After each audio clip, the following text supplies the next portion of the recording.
السلام عليكم، يومكم سعيد ومبارك. أهلا وسهلا بالجميع. أنا أم لقمان وهذه قناتي الخاصة بالروتينات واليوميات، إن شاء الله يا رب تنال إعجابكم.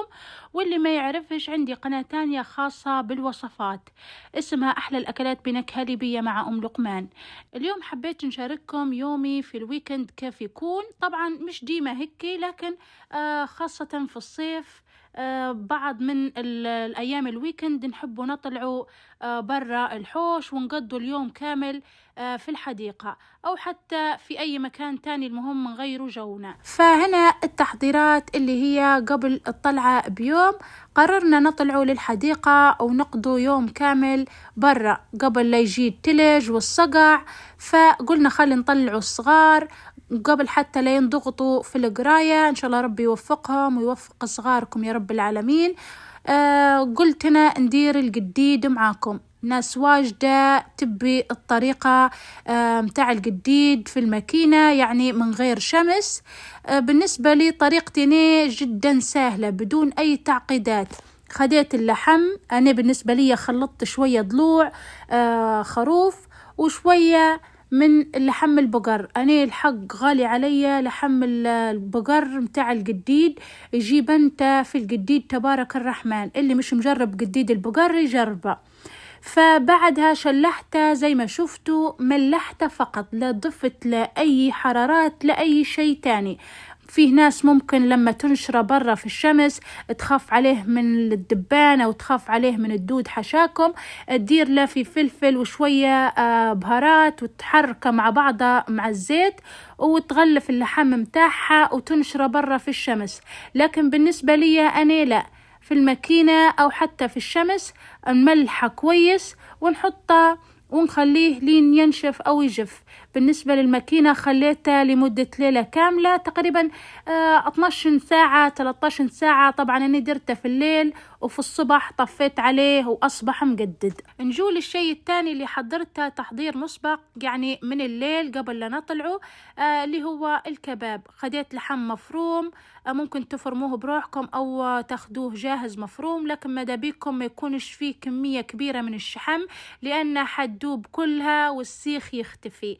فزي ما قلت لكم مفروم لحم وعليه حوالي نص بصلة صغيرة مرحية في ست البيت أو محضرة الطعام، وعليه شوية ملح وفلفل أكحل وشوية كزبر ومعدنوس ريحتهم مع البصل فقط لا غير. صفوا مية البصل كويس وبعدين اعجنوا الكباب متاعكم وكببوه في سياخ، أو لو عندكم السيخ الحديد هدايا الأفطح يجي ما شاء الله كويس الكباب وتشكيلته تسهل عليكم. فزي ما تشوفوا بعد ما كملت تشكيلة غطيتها بالنايلو وحطيتها في الفريز. وآخر شي درت عجينة المقطعة أو رشدة البرمة.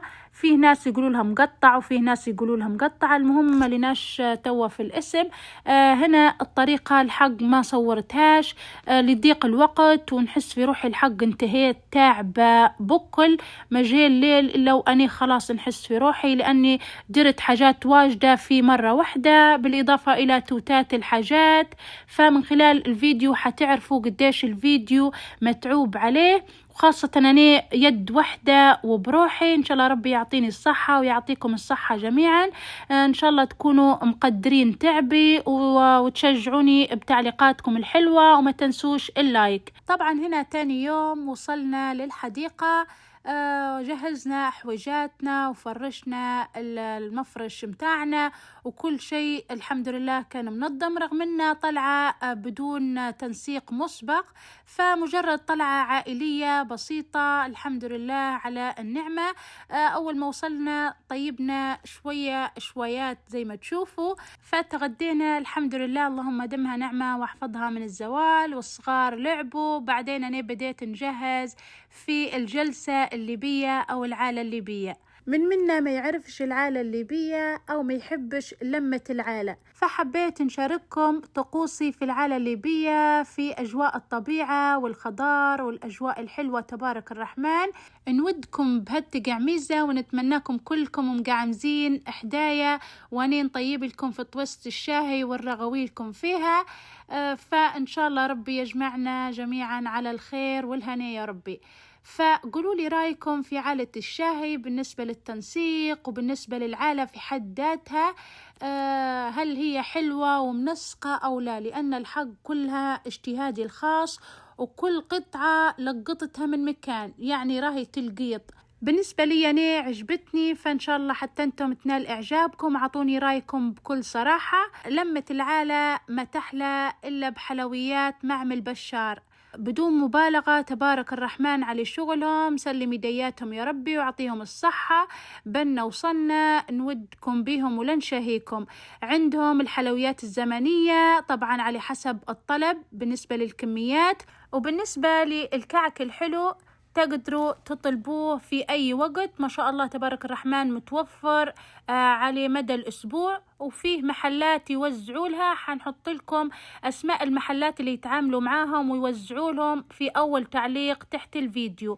نحط لكم الأرقام متاع المعمل. فيه طبعا نسائي ورجالي تقدروا تتعاملوا معاهم. تحبوا تاخدوا منهم كميات كبيرة على طول من المعمل تقدروا تاخدوا، أو ممكن تاخدوا من أقرب محل عندكم يعني في مصراتة. بالنسبة للكعك طبعا. أما بالنسبة للحلويات فبالتوصية على الأغلبية يديروا في كميات على حسب الطلب. فإن شاء الله ربي يوفق الجميع ويرزق الجميع، وإن شاء الله صحتين وعوافي عليكم. وهذه هي طويسة الشاهي، ما شاء الله نودكم بها ولنشهيكم. تقعميزة كانت أكتر من روعة. فزارونا جيراننا الأجانب طبعا، جونا في الطاولة اللي في جنبنا وضيفناهم، وعجبتهم الأجواء الليبية، وقعدوا يستفسروا مني شني هالطقوس اللي انتم مدايرينها. ففرحنا بيهم، وحتى هم فرحوا بالضيافة اللي قدمتها لهم. ما شاء الله أجواءنا الليبية لا يعلى عليها الصراحة، وخاصة مع اللمة. عالة الشاهي تبي اللمة وتبي الونسة. إن شاء الله ربي يونسنا بأحبابنا. وطبعا ختمناها بطويصة شاهي باللوز والكاكاوية. فاللهم لك الحمد، اللهم دمها نعمة واحفظها من الزوال. وقبل المغرب طيبنا العشاء متاعنا. درت مقطعة خسارة قبل بنديرها على الفحم، لكن تم منا الفحم وما لحقتش نطيبها على الفحم. فجاب الله جبت معايا الغاز المتنقل. قلت يلا نطيبوها حتى على الغاز، المهم ناكلوها في الحديقة ونديروا أجواء ما نخلوش روحنا هكي. رفعت معايا زي ما قلت لكم الجديد، حطيت في الطنجرة شوية زيت وشوية بصل مفروم، والجديد متاعي قطعتها كبير كبير ما صغرتاش باش ما يدوبش في الطبيخة. وحطيت الطماطم المعجون. بالنسبة للطماطم على حسب عدد الأفراد متاعك، تقدري تكتري أو تقللي على حسب الكمية اللي انت تبيها. ضفت الحرارات والملح، ضفت الفلفل الأحمر المجفف حار، وضفت البقوليات. البقوليات على حسب اللي متوفر عندك وتفضليها. أنا حطيت عدس، وحطيت حمص وبازيليا وفول مدشش. فإن شاء الله نكون ما نسيت الشيء. المهم هذه البقوليات اللي حطيتها قلبتها شوية على النار مع باقي المكونات، وصبيت المية متاعي. في الأول ما كترتش كمية المية، خليتها لين تشكشك، وبعدين قلبتها وصبيت الكمية كلها متاع المية متاعي، غطيتها وخليتها لين تطيب كلها مع بعضها. بعدين حطيت المقطعة اللي جهزتها قبلها بيوم.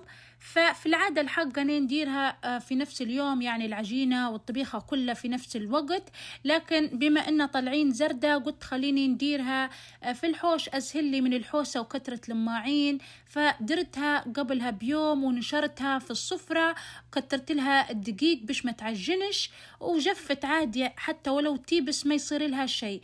بعد ما تحطوها في المرقة، أهم شيء المرقة تكون أكتر من كمية العجينة باش تجي جارية وحلوة. حطيت لها شوية توم وشوية كزبر، فوحتها، ونغطي الطنجرة ونخليها تطيب على نار هادية. مرة مرة نحركها باش ما تعجنش وفي نفس الوقت ما تشيطش.